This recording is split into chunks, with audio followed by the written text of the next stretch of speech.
30,030 को अभाज्य गुणनखंडों के गुणनफल के रूप में व्यक्त करें। सॉल्यूशन या हल। अंकगणित की आधारभूत सिद्धांत के अनुसार दी गई संख्या अगर भाज्य या कंपोजिट है तब इसे अभाज्य संख्याओं के गुणनफल के रूप में व्यक्त किया जा सकता है। इसके लिए छोटी अभाज्य संख्याओं से क्रमशः ट्राई करते हैं। सबसे पहले सबसे छोटी अभाज्य संख्या 2 से। कोई संख्या 2 से विभाज्य होता है या कटता है जब संख्या का अंतिम या इकाई का अंक 0, 2, 4, 6 या 8 हो। 30,030 का अंतिम अंक 0 है, इसलिए यह 2 से कटेगा। 30,030 को 2 से डिवाइड करने पर 15,015 आता है। अब 15,015 2 से नहीं कटेगा, 3 से ट्राई करते हैं।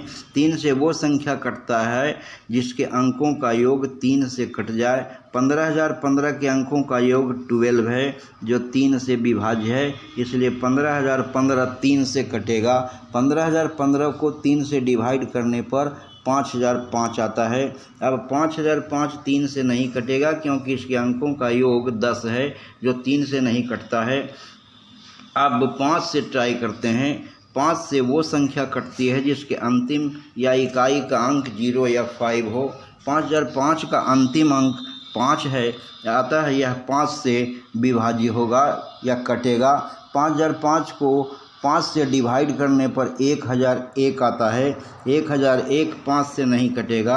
अब 7 से ट्राई करते हैं। इसके लिए अंतिम अंक 1 का दोगुना बाकी या शेष बचे अंकों से बनी संख्या 100 में से घटाते हैं। 100 - 2 = 98 आता है। यह क्रिया पुनः दोहराते हैं। 9 - 2 × 8 = 9 - 16 = -7 आता है जो 7 से विभाज्य है, अतः यह संख्या 7 से कट जाएगी। 1,001 को 7 से डिवाइड करने पर 143 आता है। अब 143 7 से नहीं कटेगा। अब 11 से ट्राई करते हैं।